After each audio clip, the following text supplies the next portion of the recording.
उपेंद्र कुशवाहा जी को एनडीए ने बहुत इज्जत दी है, राज्यसभा की सीटें दी हैं, मंत्री पद दिया है। आगे भी उपेंद्र कुशवाहा जी का एनडीए ख्याल रखेगा। राबड़ी देवी को आवास खाली करना चाहिए कि नहीं करना चाहिए? मुझे लगता है कि आवास अगर वहीं रहे तो फर्क क्या पड़ता है।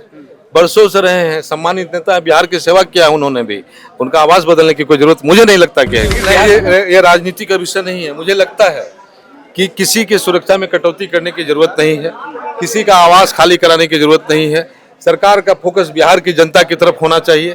महत्वपूर्ण जिम्मेवारी मिली है प्रचंड जीत के साथ हम लोगों को, हमें उस जिम्मेवारी को पूरा करना चाहिए।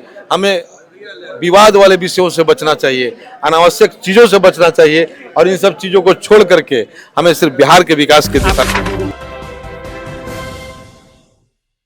नमस्कार, सिटी पोस्ट लाइव देख रहा है। मैं आपके साथ उत्तम झा। चिराग पासवान के पार्टी के विधायक ओबरा से डॉक्टर प्रकाश चंद्रा जी हमारे साथ है। किस तरीके से देखते हैं आज अपने समाज के कार्यक्रम के सम्मान समारोह में पहुंचे थे आप? सौंडिक समाज के द्वारा हम सभी जितने निर्वाचित प्रतिनिधियों के सम्मान में यह कार्यक्रम रखा गया था। इस कार्यक्रम का उद्देश्य सिर्फ यह नहीं होता है कि लोगों को सम्मानित करें, इसका उद्देश्य होता है कि समाज के लोग हम सबों को सफल देख करके प्रेरित हों और वो सामाजिक कार्यों में विशेष रुचि लें, राजनीतिक रूप से उनकी जो चेतना हो जागृत हो, उनका आर्थिक उत्थान हो सके, हमारे बच्चों में शिक्षा का संचार हो सके, समाज के लोगों को एकजुट किया जा सके, उनकी राजनीतिक भागीदारी को बढ़ाया जा सके। इसके साथ ही हमारे समाज का एक चिर प्रतीक्षित मांग रहा है कि हमारे समाज के लोग जो कि बहुत ही गरीब हैं, अधिसंख्य लोग बाहर के राज्यों में काम करते हैं, उन्हें अति पिछड़ा में शामिल किया जाए और इसी मांग को विभिन्न लोगों के द्वारा दोहराया भी गया है। आज मैं आदरणीय मुख्यमंत्री सम्राट चौधरी से अभी मिलने जा रहा हूं, तो उनके सामने भी मैं आज यह मांग अपने समाज का रख करके आऊँगा। दो सवाल रहेगा। एमएलसी का चुनाव होने वाला है, ऐसे में क्या लगता है 10 सीटों पर चुनाव है, क्या करेगा एनडीए? एनडीए हर सीट पर चुनाव जीतेगा। एनडीए मतलब जीत की गारंटी, एनडीए मतलब विकास की गारंटी।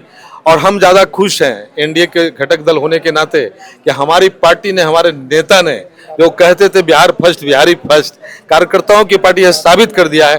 पहले संजय पासवान जी जैसे एक गरीब कार्यकर्ता को टिकट देके जिता करके मंत्री बना करके, और दूसरी तरफ एक अल्पसंख्यक समुदाय से आने वाले और सुदूर सीमावर्ती इलाके से आने वाले, कैमूर जिले के आने वाले हमारे अशरफ अंसारी जी, जिन्हें उन्होंने पार्टी के सबसे महत्वपूर्ण जिम्मेवारी कार्यकारी अध्यक्ष की जिम्मेवारी दी और उसके तुरंत बाद उन्होंने चौंकाते हुए उन्हें बिहार विधान परिषद के सदस्य के रूप में आज उनकी घोषणा हुई है। सभी कार्यकर्ता के अंदर असीम ऊर्जा का संचार हुआ है और हम लोग चिराग पासवान जी के इस निर्णय के लिए उनका जितना सराहना कर सके कम होगा। हम चिराग जी को सैल्यूट करते हैं। आपके माध्यम से भी हम कहते हैं उनको कि आपने जोश से भर दिया है, लोजपा को ऊपर जाने से कोई रोक नहीं पाएगा।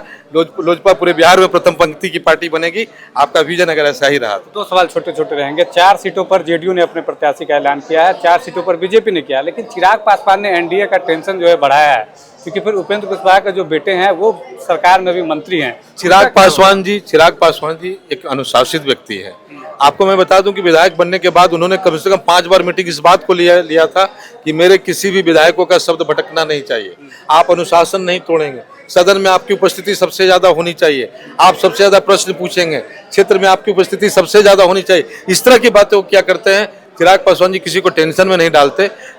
एनडीए के घटक के बड़े नेताओं के द्वारा तय किया जाता है कौन उम्मीदवार होंगे, कौन नहीं होंगे। उपेंद्र कुशवाहा जी को एनडीए ने बहुत इज्जत दी है, राज्यसभा की सीटें दी हैं, मंत्री पद दिया है। आगे भी उपेंद्र कुशवाहा जी का एनडीए ख्याल रखेगा और एनडीए गठबंधन में कहीं कोई दरार नहीं है। आप दरार ढूंढने की कोशिश। दरार मैं नहीं ढूंढ रहा हूँ। एक आखिरी सवाल रहेगा। लालू परिवार की जो Z+ सुरक्षा है उसमें कटौती कर दी गई है, जिस पर काफी राजनीति हो रही है। नहीं, ये राजनीति का विषय नहीं है। मुझे लगता है कि किसी की सुरक्षा में कटौती करने की जरूरत नहीं है, किसी का आवास खाली कराने की जरूरत नहीं है। सरकार का फोकस बिहार की जनता की तरफ होना चाहिए। महत्वपूर्ण जिम्मेवारी मिली है प्रचंड जीत के साथ हम लोगों को, हमें उस जिम्मेवारी को पूरा करना चाहिए। हमें विवाद वाले विषयों से बचना चाहिए, अनावश्यक चीजों से बचना चाहिए और इन सब चीजों को छोड़ करके हमें सिर्फ बिहार के विकास की दिशा में। क्या लगता है राबड़ी देवी को आवास खाली करना चाहिए कि नहीं करना चाहिए? मुझे लगता है कि आवास अगर वहीं रहे तो फर्क क्या पड़ता है। बरसों से रहे हैं, सम्मानित नेता है, बिहार की सेवा किया है उन्होंने भी। उनका आवास बदलने की कोई जरूरत मुझे नहीं लगता कि है। लेकिन बिहार सरकार के मंत्री को ही वो बंगला अलॉट किया गया है, इस पर भी राजनीति। अलॉटमेंट तो चेंज भी किया जा सकता है, कोई बड़ी बात नहीं है। सरकार के लिए बहुत बड़ी बात नहीं। आप जाकर के देखें ढेरों बंगले खाली हैं, विधायक आवास में मैं जाता हूँ, ढेरों आवास खाली हैं। मुझे लगता है कि सरकार के पास इतने बड़े बड़े काम हैं, इतनी बड़ी बड़ी चुनौतियां हैं लोगों के हमारे सामने, बिहार के विकास, युवाओं का रोजगार, स्वास्थ्य सुविधाओं में सुधार, ऐसी ऐसी चुनौतियां हैं, फिर हम इन छोटी छोटी बातों में क्यों उलझे। मुझे लगता है कि सरकार को इन सब चीजों से बचना चाहिए। चलिए, बहुत बहुत धन्यवाद। देखिए, चिराग पासवान के पार्टी से विधायक, ओबरा के विधायक डॉक्टर प्रकाश चंद्र हमारे साथ थे। उन्होंने कहा है कि सरकार को इन सब छोटी छोटी चीज़ों से राजनीति नहीं करनी चाहिए। जिस तरीके से भवन निर्माण विभाग ने राबड़ी देवी को 10 एकड़ रोड खाली करने का जो आदेश है वो दिया है, नोटिस दिया गया है, इस पर भी उन्होंने कहा है कि अगर वो वहीं रहे तो क्या हर्ज है। वहीं एमएलसी चुनाव पर भी उन्होंने अपनी प्रतिक्रिया दी है। क्या कुछ कह रहे थे डॉक्टर प्रकाश चंद्र, जो ओबरा से विधायक हैं, इस वीडियो के माध्यम से देख पाएंगे आप। धन्यवाद।